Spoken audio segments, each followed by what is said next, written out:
사람들은 주의 두려운 일의 권능을 말할 것이요 나도 주의 위대하심을 선포하리이다. 그들이 주의 크신 은혜를 기념하여 말하며 주의 의를 노래하리이다. 여호와는 은혜로우시며 긍휼이 많으시며 노하기를 더디하시며 인자하심이 크시도다.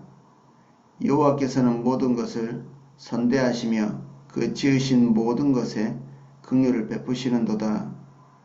여호와여, 주께서 지으신 모든 것들이 주께 감사하며 주의 성도들이 주를 성축하리이다. 아멘. 6절입니다. 사람들은 주의 두려운 일의 권능을 말할 것이요 나도 주의 위대하심을 선포하리이다. 하나님께서 행하시는 일은 같은 사건일 수 있지만 그것을 대하는 믿는 자와 또 믿음 밖에 있는 자의 느낌은 완전히 다른 것일 겁니다. 믿는 자에게는 긍휼이고 자비고 은혜고 구원이고, 그렇지만 믿음 밖에 있는 사람에게 똑같은 사건은 하나님의 무서운 일이 될 수 있는 거죠.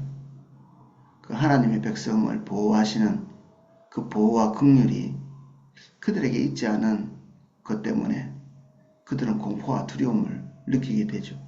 우리가 그냥 우연적으로 이렇게 일어나는 일이다 생각할 때는 그런 생각이 안 들 수 있는데, 하나님께서 행하실 때는 뚜렷한 표정을 가지고 행하셔서 마치 출애굽기의 내용처럼 한쪽에서는 손을 짚을 만한 흑암이 있는데 믿지 않는 세계에서는 정말 이렇게 대낮인데도 더듬을 수밖에 없는 그런 어둠이 있는,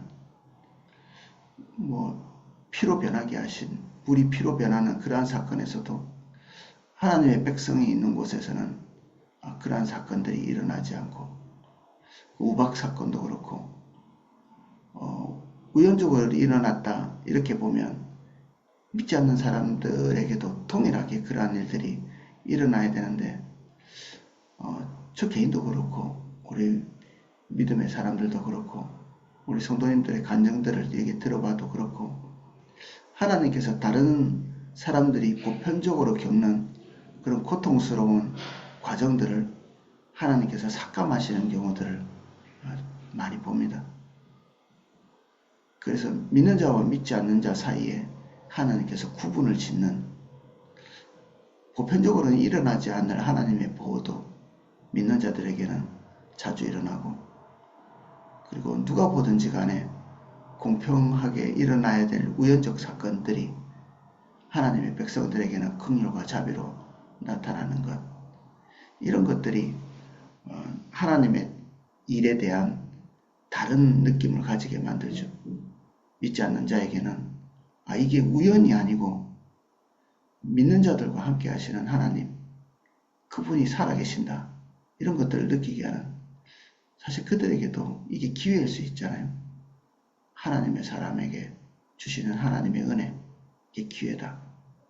그들도 하나님 안에 들어와서 함께 은혜를 누리든지 아니면 계속 완강하게 그런 은혜들을 저항하든지 그렇게 되겠죠.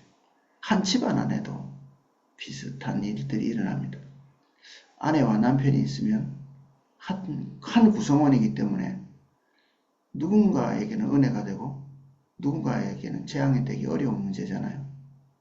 그런데도 그 안에서도 믿지 않는 자와 믿는 자의 삶의 뚜렷한 구분이 존재하는 것들을 봅니다. 그래서 믿지 않는 남편들이 또는 믿지 않는 아내들이 배우자의 하나님이다 이렇게 표현하는 것을 저는 자주 듣거든요. 본인의 하나님은 아닌 거죠. 본인은 그런 경험이 없기 때문에. 근데 유독 믿는 아내나 믿는 남편이 하나님의 길을 발견하고 주의 길을 발견하고 또 그들을 보호하시는 것을 바깥에서, 하나님 바깥에서 이렇게 지켜보는 거죠. 그러니까 그들이 하나님에 대해서 지칭할 때 본인들의 하나님은 아니고 믿는 자, 남편이나 아내, 그리고 자녀의 하나님, 이렇게 지칭할 수밖에 없는 거죠. 하나님의 역사에 대한 뚜렷한 구분이죠. 한쪽에서는 하나님의 위대함을 노래할 것이고, 한쪽에서는 그들이 부인하고 싶은데 도무지 부인할 수 없는 두려운 하나님이 되겠죠. 7절, 그들이 주의 크신 은혜를 기념하며 말하며 주의 의를 노래하리이다. 이 그들은 믿는 자나 믿지 않는 자나 동일하게 표현되고, 더 핵심적으로는 믿는 자들이 그들을 향한 하나님의 보호, 그것을 하나님 앞에 노래하는 것입니다. 믿는 자를 향하신 하나님의 긍휼, 이것은 믿지 않는 자들과 비교해서 현저한 차이가 있는 것이기 때문에 때로는 채찍이 우리에게 가해질 때 하나님의 사랑이 역시 함께하고 계시는 그것을 우리가 믿어야 되죠. 그것이 지나고 날 때 또 하나님께서는 우리가 잘못한 것이 있어서 채찍이 우리에게 있을 때에도 하나님께서 긍휼과 자비를 놓치지 아니하시는 것들 우리는 볼 수 있습니다. 어떤 교회가 항상 이렇게 표를 바퀴 거는 교회가 있는데 거기에 그런 이야기가 쓰여져 있었습니다. 그래서 하나님의 어떤 징벌은 우리의 죄보다 약하다.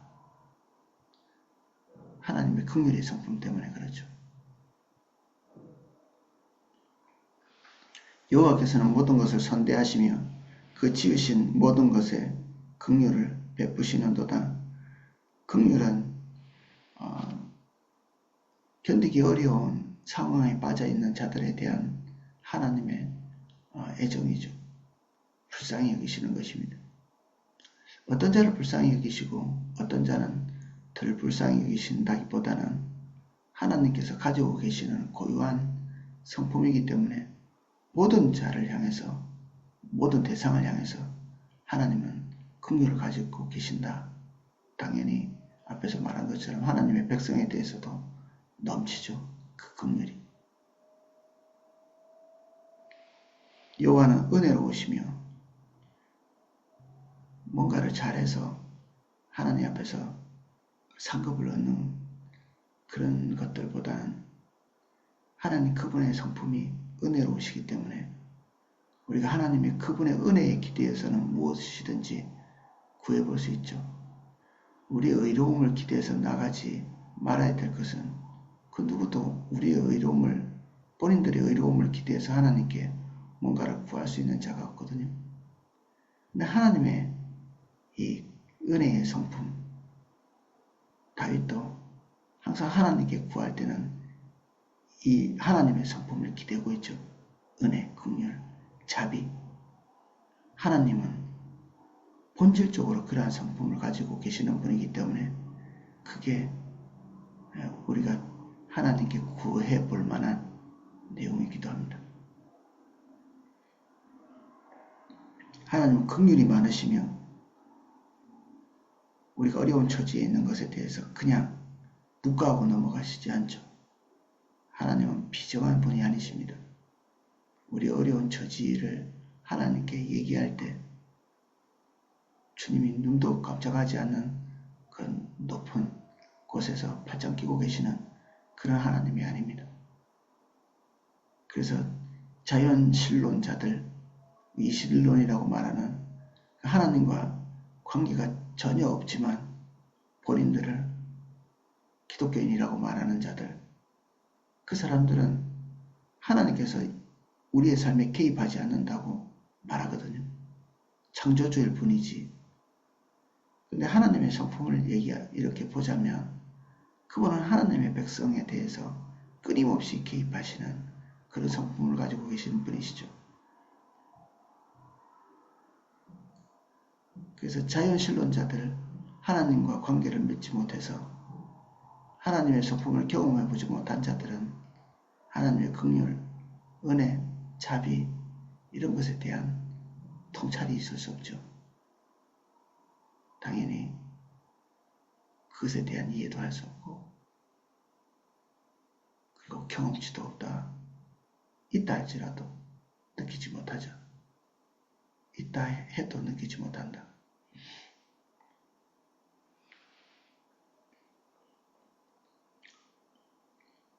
노하기를 더디하시며 인자하심이 크심이로다.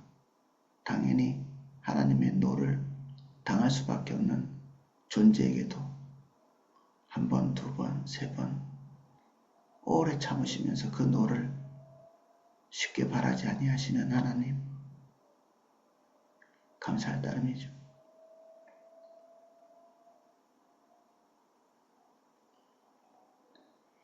여호와께서는 모든 것을 선대하시며 그 지으신 모든 것에 긍휼을 베푸시는도다. 하나님은 악감정이 없으십니다. 사단은 모든 대상에 대해서 악감정을 가지고 있거든요. 하나님의 의지는 일절선하십니다. 의도가 선하시죠. 인간은 모든 대상에 대해서 다 의도가 선하지 않을 수 있거든요. 우리에게 친절을 베푸는 사람도 그 의도가 딱히 선만 있다 이렇게 보기 어렵겠죠. 다 거기에는 이해가 맞물려 있고, 자본주의는 근본적으로는 사람들의 이기심에 기반한다 이렇게 말하는 학자들이 있습니다. 자본주의는 누가 누구에게 봉사하기 위해서 일하지 않거든요. 빵집 가게 사장님도 빵을 먹는 사람들에게 긍휼과 자비를 베풀기 위해서 빵을 만드는 것이 아니라 돈 벌려고 하는 거죠. 자기 본인의 이익을 위해서 상대방 빵집보다 더 좋은 걸 만들려고 하고, 그 이기심 때문에 더 맛있는 빵 만들고, 이게 자본주의를 형성하고 있는 이기심의 긍정적 효과라고 이렇게 얘기합니다. 이기심의 긍정적인 효과. 우리에게 친절을 베푸는 사람도 본인의 이미지가 나쁘게 인식되지 않기 위해서 발버둥 치는 중인지도 모릅니다. 누구에게나 다 좋은 평가를 받고 싶으니까 나에게도 친절을 베푸는. 그런데 하나님은 당신의 본질이 선하십니다. 본질이. 그래서 우리를 향해서뿐 아니라 하나님이 지으신 모든 세계를 향해서 하나님의 의도가 선하시다. 하나님의 사랑이 아닌 것이 온 우주에 하나도 없습니다. 우리가 알고 있는 지극히 미물이라고 부르죠. 작은 생물. 그런 것에도 생존할 수 있는 긍휼, 자비가 주어지고 있습니다.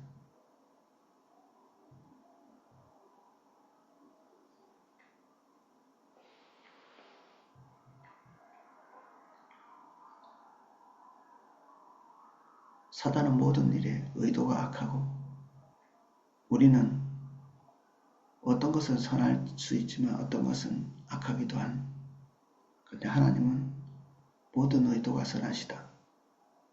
그러면 우리는 하나님께서 우리를 향해서 악한 의도로 뭔가를 행하지 않는다는 것을 이해해야 되겠죠. 지금 우리가 닥친 일 중에 하나님의 악한 의도는 없다. 이렇게 결론 내릴 수 있습니다. 그럼 우리가 당연히 우리에게 일어난 모든 일들을 악하게 해석하는 것은 올바르지 않겠죠. 이것이 하나님의 가장 큰 선이다. 그렇게 해석하면 되겠습니다.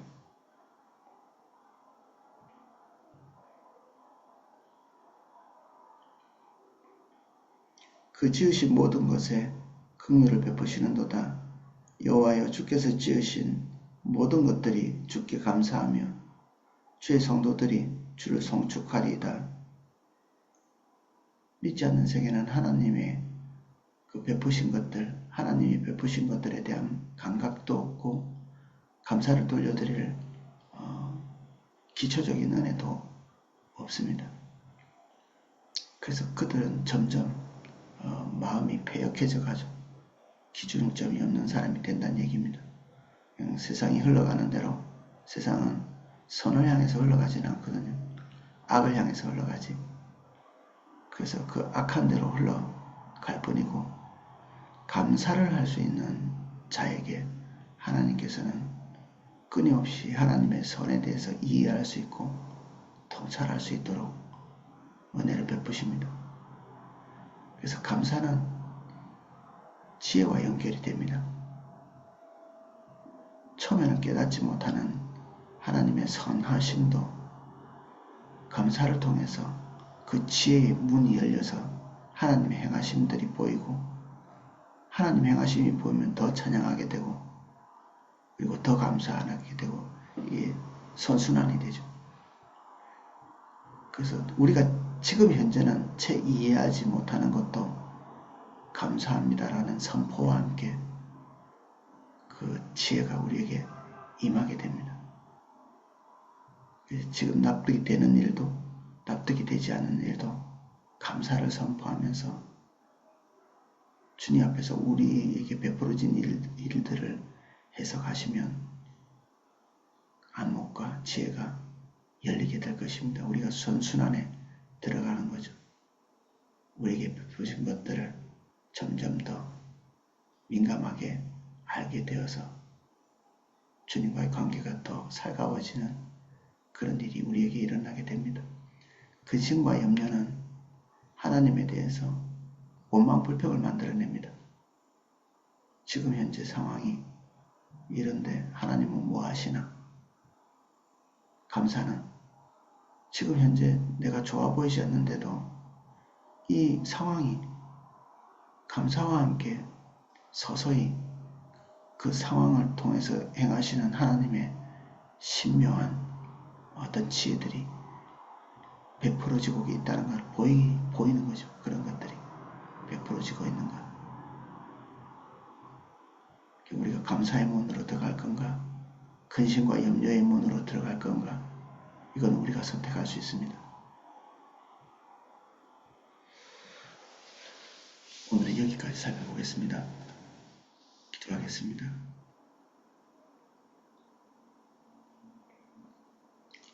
하나님은 세상의 모든 피조세계에 대해서 긍휼과 자비와 인자가 크십니다. 하지만 당신의 백성을 향해서 그것을 감지할 수 있는 능력, 감지할 수 있는 감각을 기름 부어 주십니다. 그것이 우리에게 하나님과 동행할 수 있는 힘과 그 은혜에 더 깊이 들어갈 수 있는 능력을 주십니다. 오늘 우리에게 감사를 할 수 있는 기력을 주시고 힘을 주십시오. 우리에게 근심과 염려가 떠나가게 하시고 감사의 문을 통해서 하나님께서 행하신 일에 대한 통찰과 지혜를 더 밝아지게 해주십시오. 주님, 우리를 인도하사 선순환에 들어가게 하시고 하나님의 긍휼과 자비에 더 온전하게 반응하는 저희들 되게 해주십시오. 주님께 감사드립니다. 우리를 향해 베푸신 하나님의 은혜, 이해하는 것과 이해하지 못하는 모든 것들, 하나님의 신실하신 성품을 신뢰하고 감사를 올려드립니다.